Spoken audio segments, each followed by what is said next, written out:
Nós vamos passar agora a palavra ao reitor da Universidade Presbiteriana Mackenzie, o senhor Benedito Guimarães.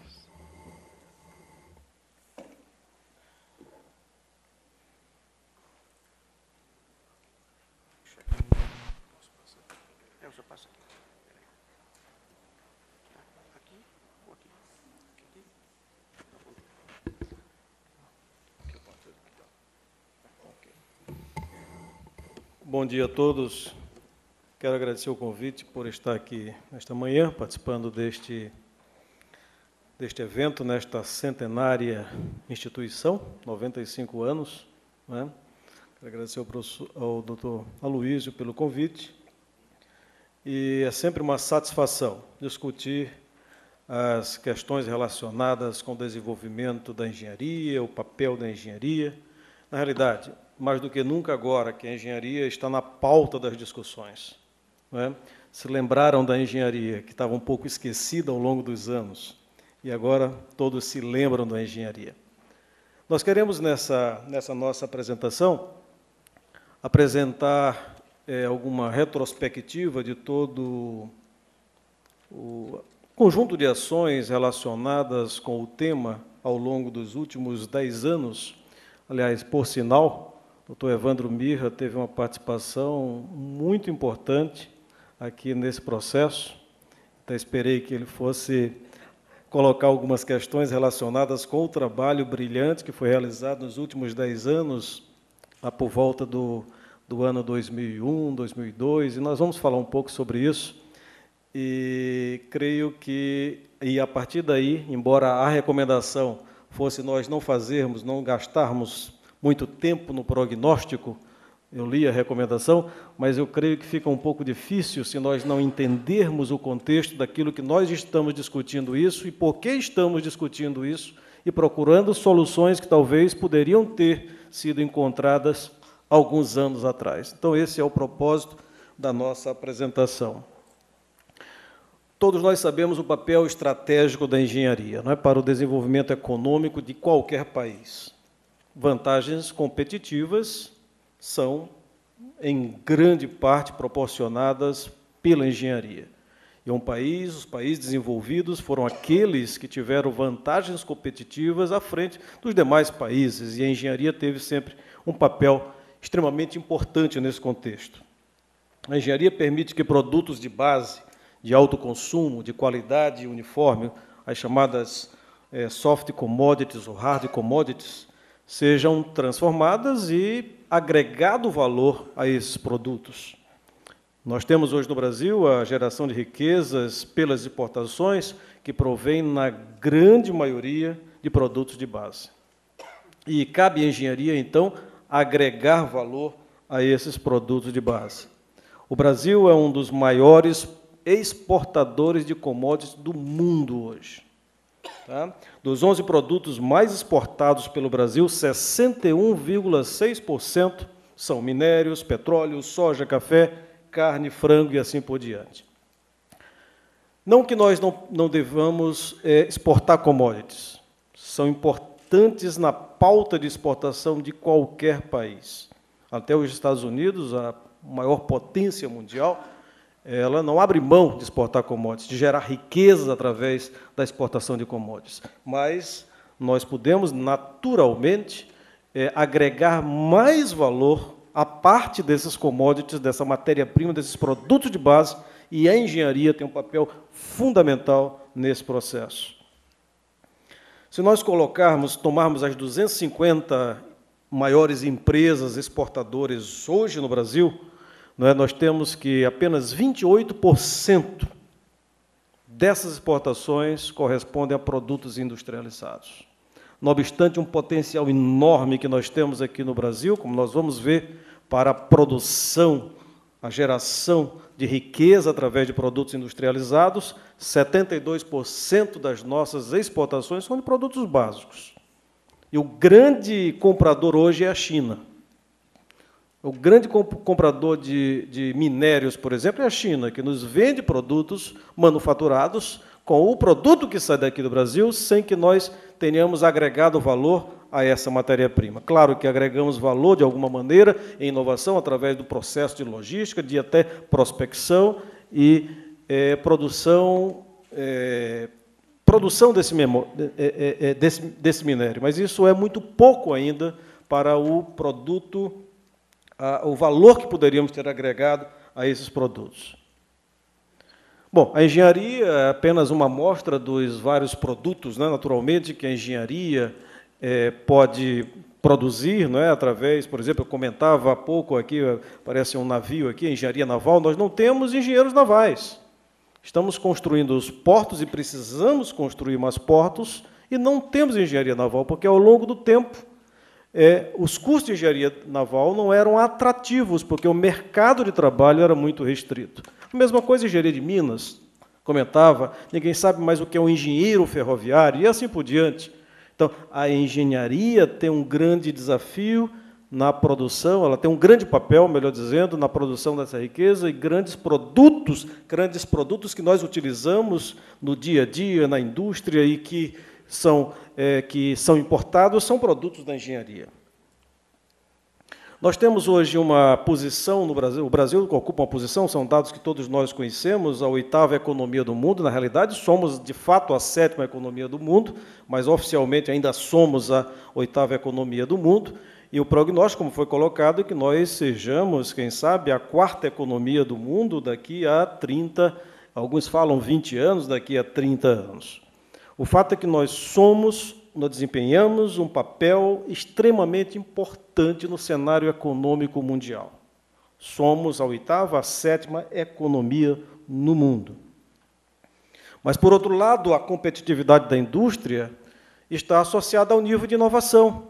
E, nesse aspecto, nós estamos muito atrasados. A inovação de processos de produção, inovação de produtos, a inovação de serviços.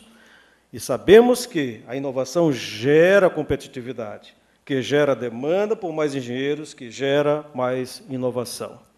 Mas, por muito tempo, a inovação no Brasil era sinônimo de aquisição, no setor industrial, por exemplo, era sinônimo de aquisição de novas máquinas, modernização do parque industrial, na perspectiva de produzir mais e ser competitivo, mas através da compra ou utilização de tecnologias desenvolvidas em outros países, e não na perspectiva de desenvolvimento de uma tecnologia própria. Então, a inovação era mais uma inovação de processos de produção, do que uma inovação de processos e de produtos que gerariam valor agregado e que gerariam mais riqueza. O índice de competitividade, essa competitividade global, ela é medida pelo Fórum Econômico Mundial, que tem como alguns indicadores, eu apenas coloquei os indicadores mais importantes dentro dessa medida de competitividade de um país. Os requisitos básicos relacionados com a infraestrutura, saúde e educação básica. Os potenciadores de eficiência relacionados com o ensino superior, preparo tecnológico e dimensão de mercado. E a inovação e gestão, que relacionado com o setor empresarial e a capacidade de fazer negócios. Hoje falamos em burocracia, que o Brasil hoje, dados recentes, está no 126º lugar na capacidade de gerar negócios, de uma forma geral. Dentre 180 países, nós estamos na 126ª posição. Mas somos a 8ª ou a 7ª economia do mundo. E, no que diz respeito a esse índice de competitividade, nós estamos no 53º lugar. Melhoramos um pouco com relação a 2010. Estávamos no 58º, mas estamos hoje no 53º lugar. E aí vejam os países, alguns dos países, os países que se encontram até a 8ª posição nesse ranqueamento de competitividade mundial. A produção científica não tem conseguido influir no resultado da inovação. Esse é um fato, vamos dizer assim, que nos preocupa bastante. Nós estamos hoje no 13º lugar em produção científica mundial. Isso corresponde a 2,69% de toda a produção científica mundial. Se nós formos lá o ano 2000, não é? Quando foi dado todo um pontapé inicial com relação a uma discussão mais profunda a respeito da inovação, nós estávamos na 17ª posição. Nós éramos responsáveis por 1,3% de toda a produção mundial, científica mundial, no mundo. Hoje nós avançamos naturalmente. Em 10 anos nós estamos no 13º lugar, tivemos um aumento enorme da produção científica. Entretanto, esse aumento da produção científica, ele não conseguiu influenciar no nosso nível de competitividade. Nós estamos muito atrasados em termos de um país competitivo, não obstante sermos um país de destaque, do ponto de vista do PIB, né, em termos mundiais. Outro indicador extremamente importante, que ouvimos sempre falar desse indicador, mas gostaríamos de lembrar mais uma vez aqui, é a nossa produção de patentes, onde nós estamos no 24º lugar, com um número pífio de patentes, de 480 patentes registradas no nosso país. Então, essa é uma preocupação bastante grande. É uma preocupação bastante grande quando nós vemos a comparação com o país que está no topo dessa lista, de 45.790 patentes. Egresso do curso de cursos na educação superior no Brasil. Nós estamos aqui com dados de 2008, 5,1% dos nossos egressos, de todo o conjunto de cursos no país, são apenas 5,1% em engenharia. E nós aí regredimos nesse caso. Nós tínhamos em 2000 5,6%, estamos hoje com 5,1%. É algo realmente extremamente preocupante. Tá? E as ciências sociais e jurídicas no topo da lista com 27,3% de todos os egressos dos cursos superiores do Brasil são na área das ciências sociais e jurídicas. Egresso de curso de engenharia, se nós compararmos com outros países. Não é? O Brasil com 5,7%, notem o que acontece com a China, 35,6%. Uma diferença muito grande. E aí nós vemos o desenvolvimento da China, a Coreia do Sul também é outro exemplo extremamente interessante que vale a pena nós compararmos, onde nós temos 25% dos egressos dos cursos superiores na Coreia são da engenharia, e nós estamos com 5,1%. Isso aí nos permite entender um pouco mais por que nós estamos tão atrasados do ponto de vista da inovação tecnológica, o que nos leva, então, a essa posição, vamos dizer assim, pífia em termos de competitividade mundial. Evolução dos nossos doutores. Crescemos bem. Nós temos, agora em 2009, cerca de 12 mil doutores, mais especificamente, 11.400 doutores foram formados em 2009. É um número relativamente significativo. Se nós compararmos, não é, aquilo que nós tínhamos há 10 anos atrás, né, 10 anos atrás, nós tínhamos cerca de 5.000 doutores formados no Brasil.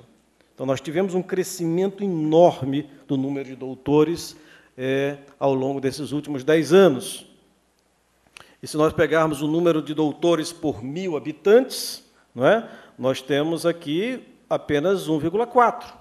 Pelas dimensões do país que nós temos, o número de doutores, apesar de ser um número significativo, de 12 mil doutores, mas nós temos apenas 1,4 doutores por 1.000 habitantes. Nós temos um número menor do que Portugal, por exemplo, e uma diferença enorme com relação a países mais desenvolvidos, mais competitivos no cenário nacional, internacional, como a Suíça, a Alemanha, Estados Unidos, Canadá e assim por diante. Doutores na indústria. E aí nós conseguimos entender também um pouco mais esse contexto do qual nós estamos falando. Nós temos apenas 7,1%. de todos os doutores que trabalham na indústria, trabalham na área de P&D, aliás, todos os profissionais que trabalham na área de P&D na indústria, apenas 7,1% ele é formado de doutores. O doutor é aquele que é formado para desenvolver pesquisa, para desenvolver conhecimento científico, gerar o conhecimento científico, desenvolver a inovação tecnológica. E nós temos o quê? 62,2% no Canadá, 52,6% na Itália, 40% na Coreia do Sul e assim por diante. Então, isso também é um indicador que nos permite entender um pouco essa questão. Nós temos, por exemplo, aqui, comparado com as outras áreas, nós formamos 11,3% desses doutores, comparados com, por exemplo, a área de saúde, que forma 18,2%, a área de humanas, 17,2%. A nossa engenharia precisa investir, naturalmente, muito mais nessa área. Como alcançar, então, uma engenharia mais competitiva é a questão. O que nós devemos, então, diante desse cenário, fazer, buscar, que caminhos devem ser trilhados para que nós possamos, então, alcançar uma engenharia mais competitiva? A resposta que nós gostaríamos de colocar aqui, uma resposta que pode ser, de certa forma, até óbvia, e nós queremos, então, discutir os detalhes dessa resposta, é formar mais e melhores engenheiros. E, mais ainda, tratar a inovação como estratégia.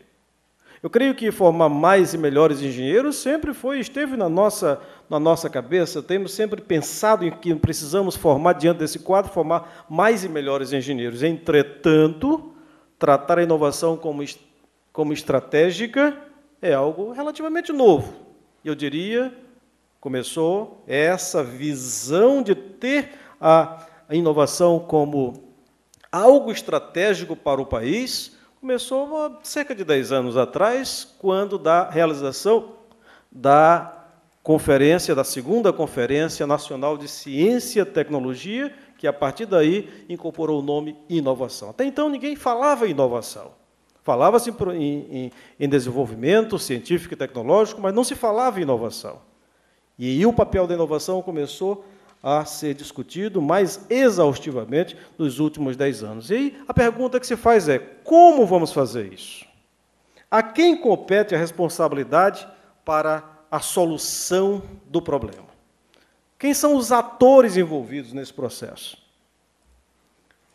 E a resposta está naquilo que já foi colocado pelo professor Evandro Mirra, que é essa parceria que deve haver entre a universidade, o governo e a indústria, naquilo que comumente está sendo chamado, mais recentemente, da tríplice hélice. Essa foi a solução que foi encontrada na China. A China se desenvolveu e todo aquele desenvolvimento que nós conhecemos, todos nós conhecemos da China, foi através dessa visão de que a universidade não resolvia o problema sozinha, a empresa não poderia resolver, o setor empresarial, nem muito menos o governo, mas uma conjunção de esforços, num trabalho, num esforço sinérgico, e partindo de uma reestruturação do Sistema Nacional de Ciência, Tecnologia e Inovação. E esse esforço ele foi iniciado, como eu falei, lá no ano... Naturalmente, as discussões foram realizadas antes, mas em 2001 que foi dado, então, o pontapé inicial para uma discussão mais profunda através da Conferência Nacional de Ciência e Tecnologia. Então, formar mais e melhores engenheiros, o esforço sinérgico com o governo e setor empresarial, leva, então, à necessidade de reestruturação do sistema de ciência, tecnologia e inovação.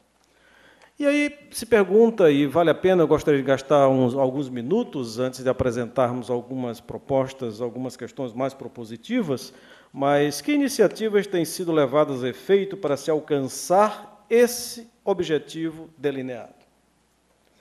Onde estão os principais obstáculos dentro desse processo? Creio que nós precisamos nos debruçar sobre essas questões para que nós possamos encontrar, quem sabe, os caminhos para a solução.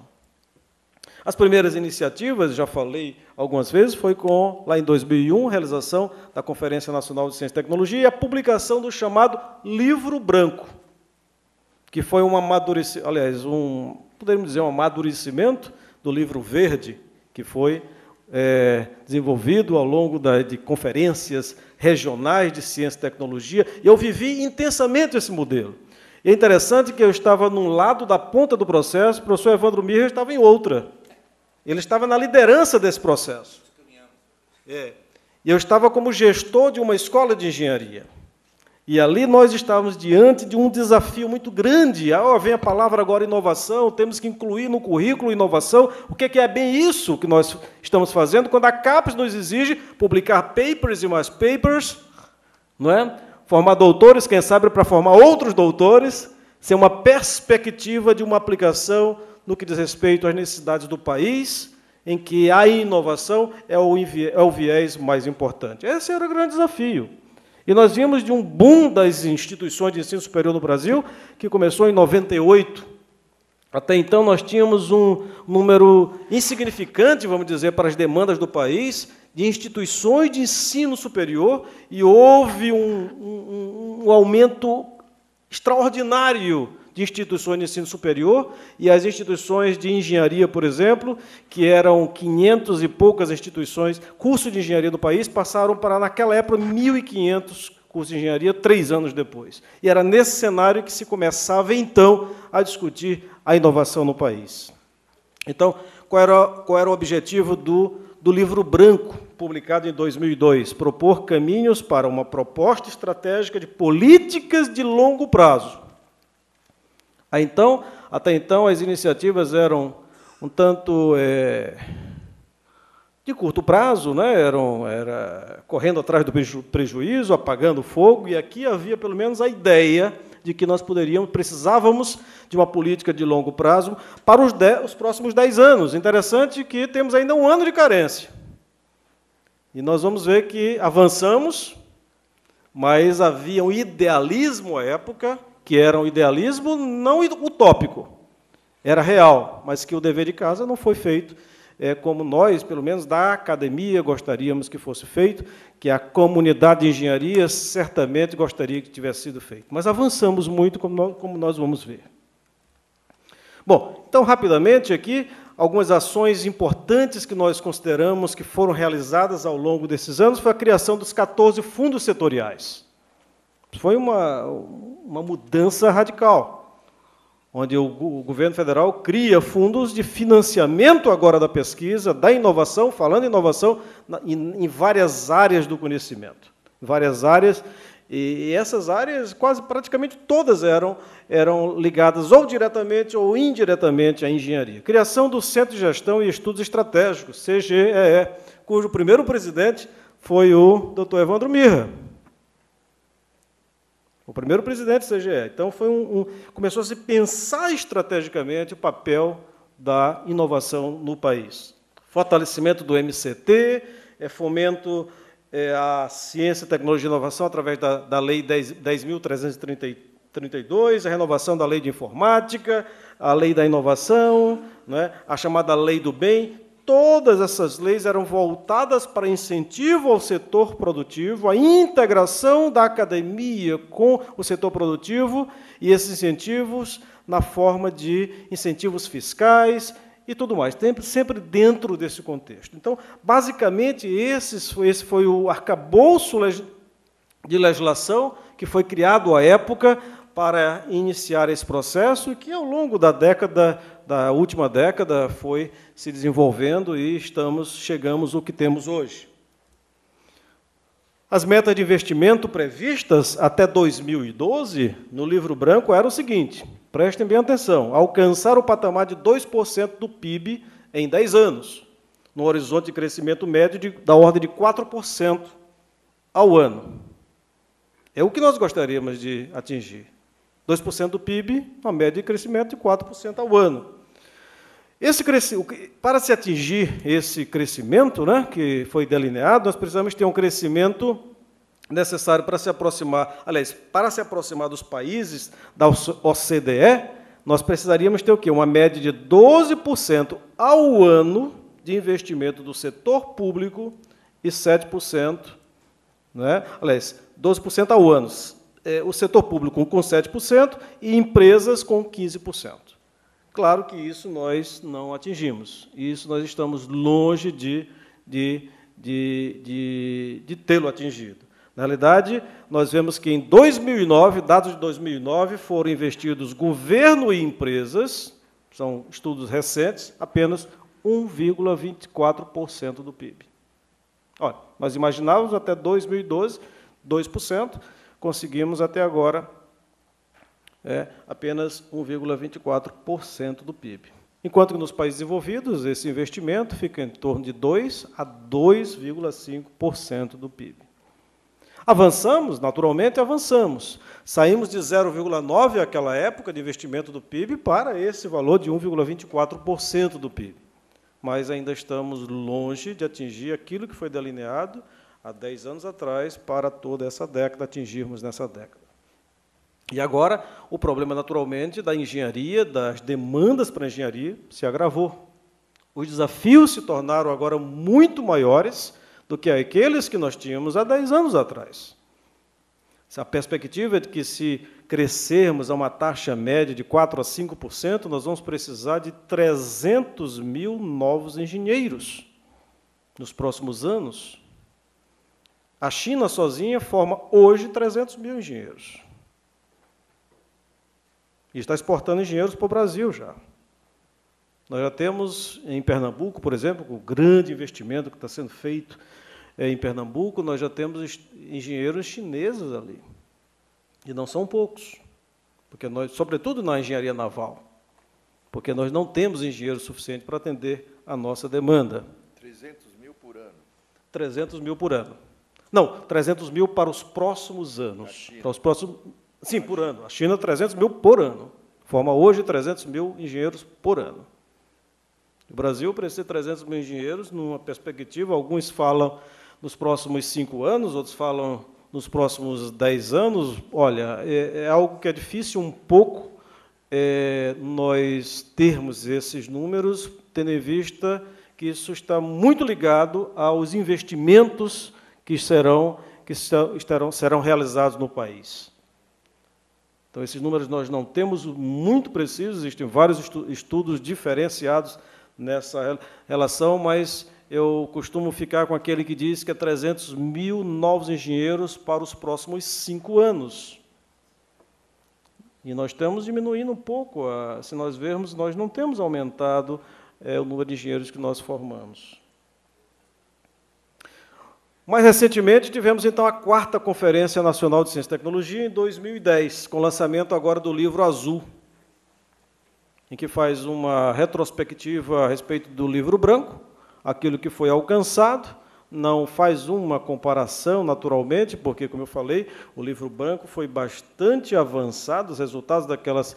Houve um idealismo realmente muito interessante e necessário naquela época, mas agora o Livro Azul coloca, naturalmente, a necessidade de uma política de Estado para a ciência, tecnologia e inovação com vistas ao desenvolvimento sustentável.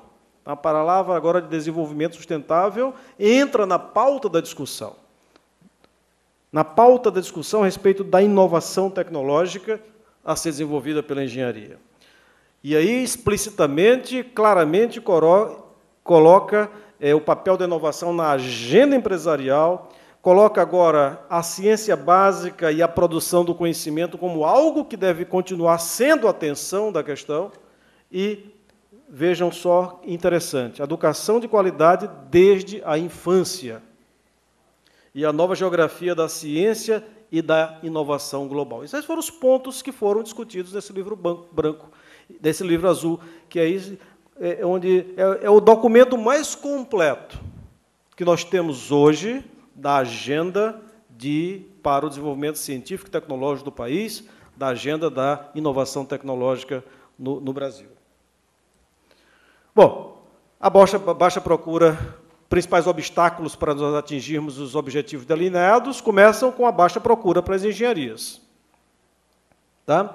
Nós temos que o maior número de matrículas nos cursos superiores do Brasil é administração, depois vem direito.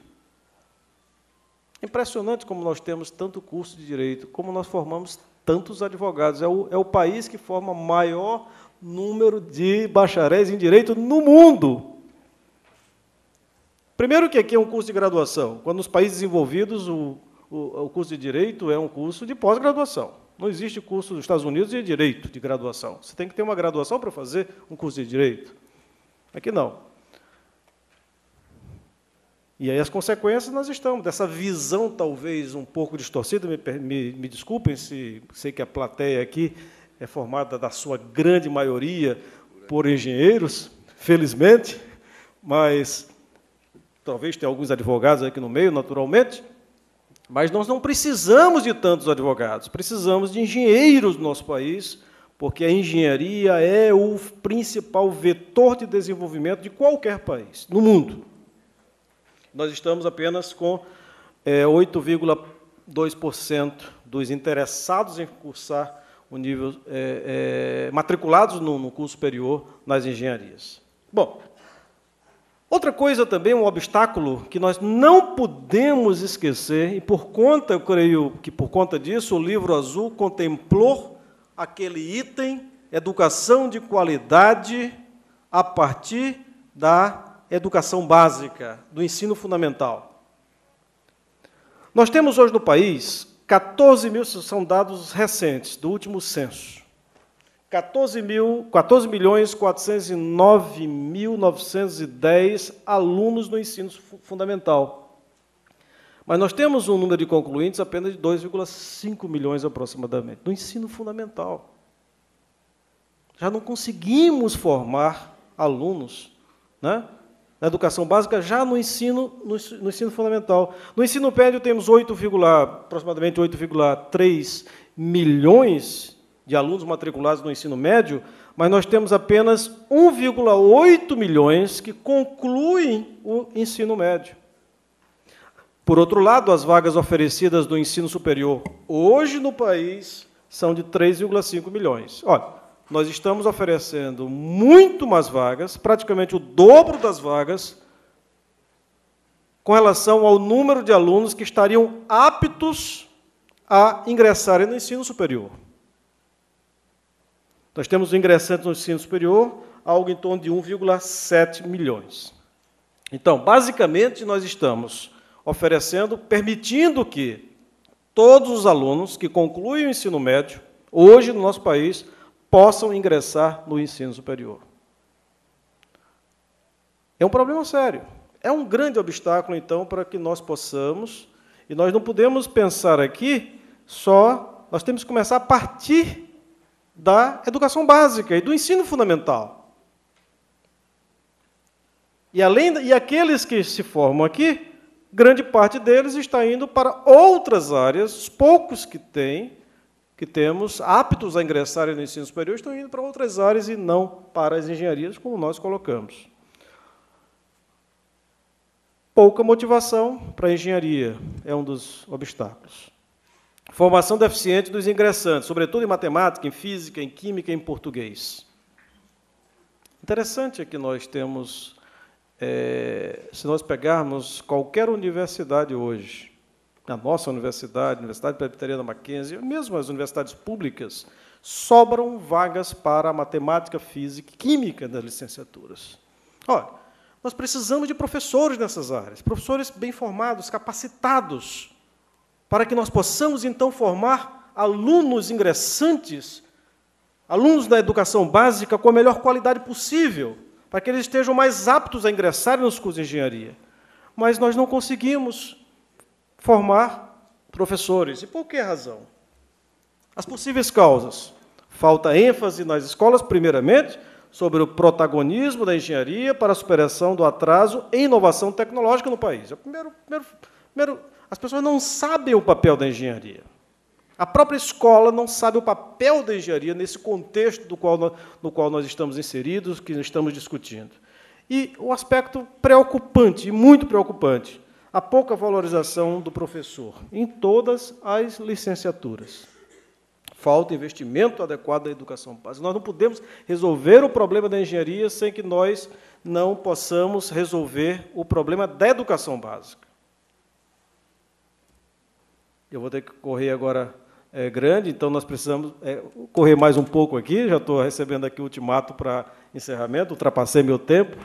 Então, precisamos formar mais e melhores engenheiros, difundir o papel da engenharia, sua importância e aplicações, desenvolver uma cultura empreendedora e a capacidade de inovação na formação do engenheiro. Temos que introduzir isso nos nossos currículos, desenvolver ações de internacionalização dos nossos cursos, uma maior inserção em estudos interdisciplinares, considerar o conceito de sustentabilidade econômica e ambiental. Esses pontos serão naturalmente debatidos, mais especificamente nas outras mesas que teremos pela frente.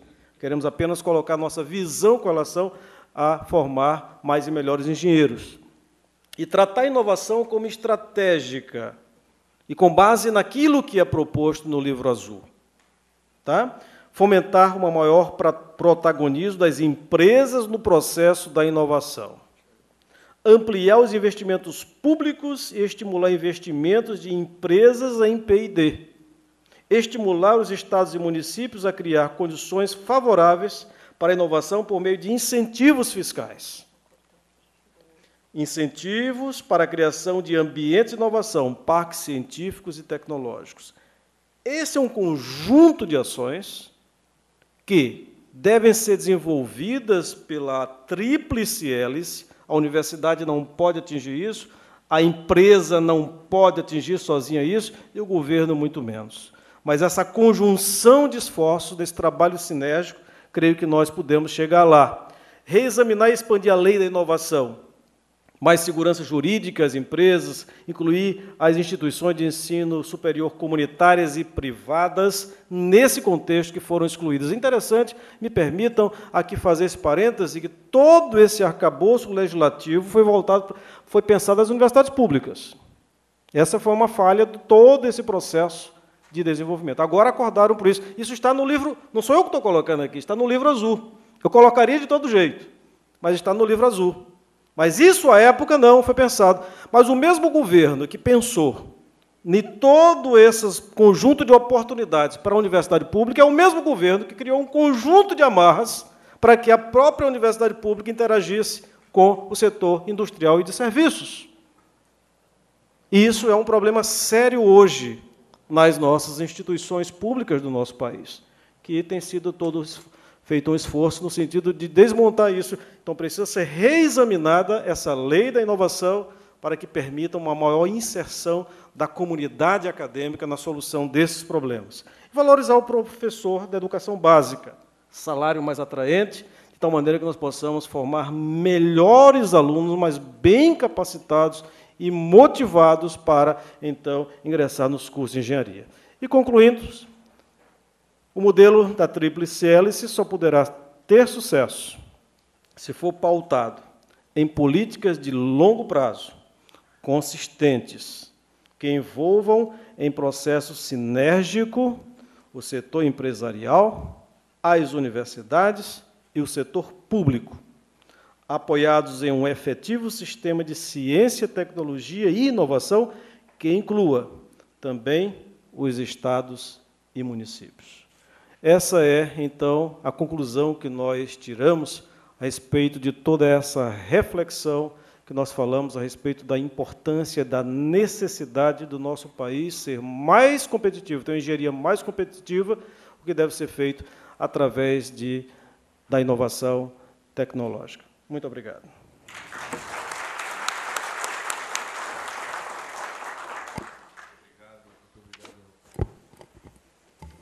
Professor Benedito Guimarães Aguiar Neto, pelas suas considerações, e nós vamos passar, nós estamos apertados aqui no tempo.